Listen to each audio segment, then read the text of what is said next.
Chris Bird. I'm with Alachua County, and I guess what I'm going to mainly do is talk about, I'm not going to get into the economic value part. I think the other speakers have kind of laid that out, but what I do want to talk about is how Alachua County sees that economic value as a basis of our standing, whether we're getting into litigation or whether we're trying to convince the legislature. We believe that we have interest on the Santa Fe River, in this case with our springs, and we know that they have economic value, but we actually use that as part of our legal standing in terms of how we try to defend the resources.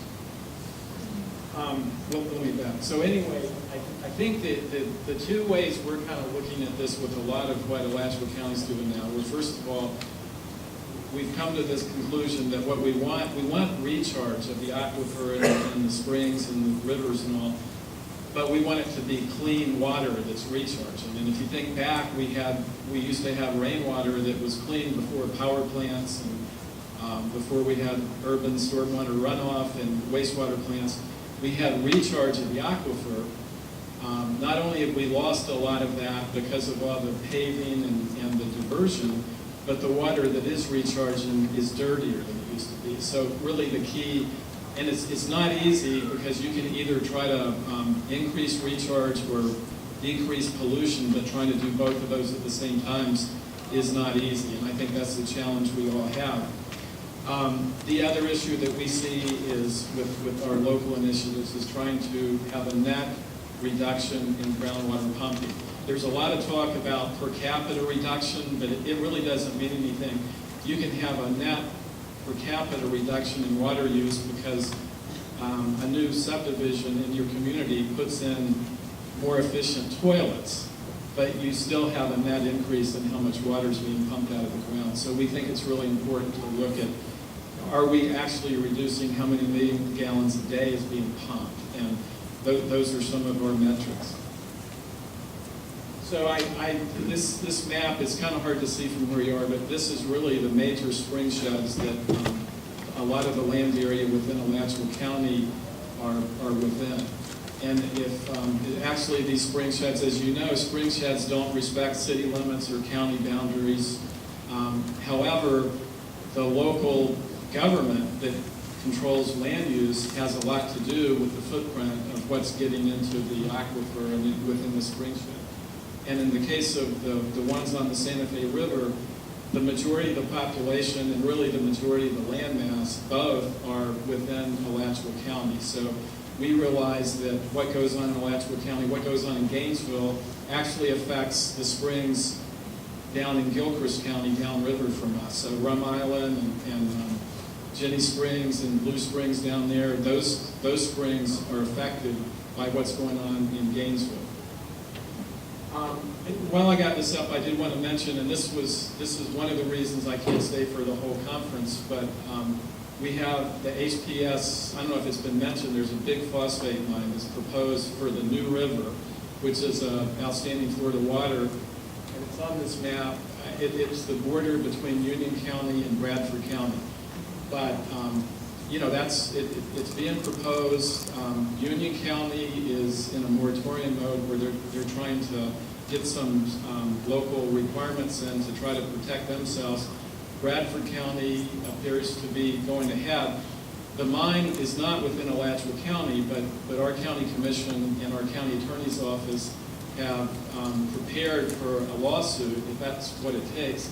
In our case, we probably are going to be looking at the state permits, not the local land use, because it's really the state permits that are issued for this mine that are going to make a difference on whether it happens or not. So unfortunately, we're having to put a lot of time into monitoring that, and we're trying to get prepared. And, I know the governor, I think last week, signed an executive order saying that, if a sinkhole opens up now under a phosphate mine, at least the media will know within 24 hours. But it's not going to stop the sinkhole. But, at least we'll all know. We'll know to worry within 24 hours. So this is what it means. Let's see, the other thing I was going to mention in this slide is that you see this one area around Gainesville.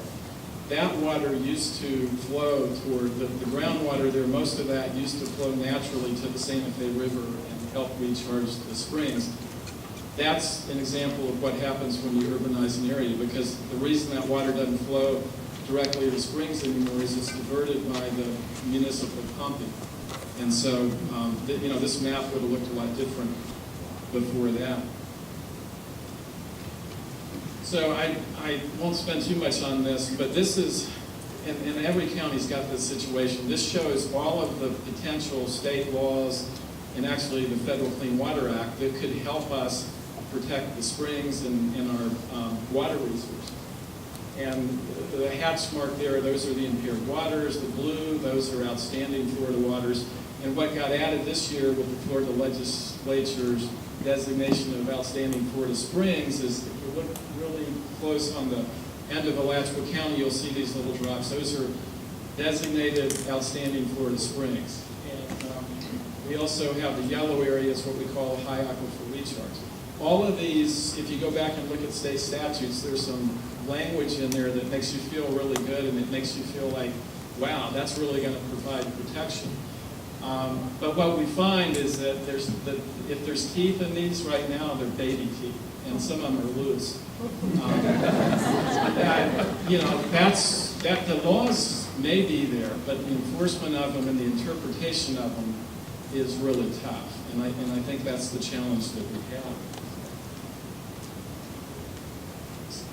So, in our case, as a local government, the one authority we do have is local land use. And the decisions a city or a county makes in terms of approving subdivisions, shopping centers, roads, and they do that, they have monthly meetings or bi-weekly meetings when they do that. But the cumulative effect of all of those decisions has a huge impact on the spring sheds. In Alachua County, we tried, and we've got a long way to go, but we tried to incorporate some real teeth in our comp plan, at least for new development coming in, that we aren't going to continue the stupidity of the past. But I will tell you, it's not easy to defend that. We had a big project proposed for eastern Alachua County. A lot of out-of-county money came in. They weren't successful with our county commission, so they threw a lot of money into trying to knock our commission out. They weren't successful with that this last round, but they're not going anywhere. But we know it's really important, and that is the issue with local governments. The state and the feds, when they pass laws, they may not be enforced, but they tend to have more stability when you have local ordinances. They can be changed. Any county commission meeting, our commission could really decide if they change their membership, they could rescind all of the work that we've done. So you've got to stay on top of your local governments. It gets boring, but you got to show up at the meetings and speak out. I was just going to mention part of our program is land acquisition. We've got another referendum on the ballot for November. Unfortunately, our Chamber of Commerce decided this time that we've got too much conservation land and we don't need to have anymore. So we're hoping it's going to pass, but this is the first time the Chamber in the past has really supported our initiatives. But we're hearing that old song of there's too much land off the tax roll, even though all the economic studies that have been done show that conservation land actually increases the adjacent property value to the point that it doesn't really take. The net effect is you're not taking taxes off the tax roll. You're protecting resources, and you're actually increasing the value next door. So we also have some codes that we've adopted. If I had time, I'd show you the scars for every one of these up here. I've got some scars on my shins, I think, or somewhere else that's happened. And just to mention, the one that we have lately, we adopted a new landscape irrigation efficiency code, and it was a lot of hard work. It was interesting. The Chamber of Commerce and the home builders said, "Oh, this is going to affect affordable housing, so it's a bad thing." And we're thinking, wait a minute, affordable housing? How many people do you know in affordable housing to put in a $3,000 fancy irrigation system? And So that we keep hearing that thing about a lot of the things that we're trying to do that it's going to affect affordable housing. We really haven't been convinced yet, but that doesn't keep them from continuing to try to play that card on us as we're trying to vote for these.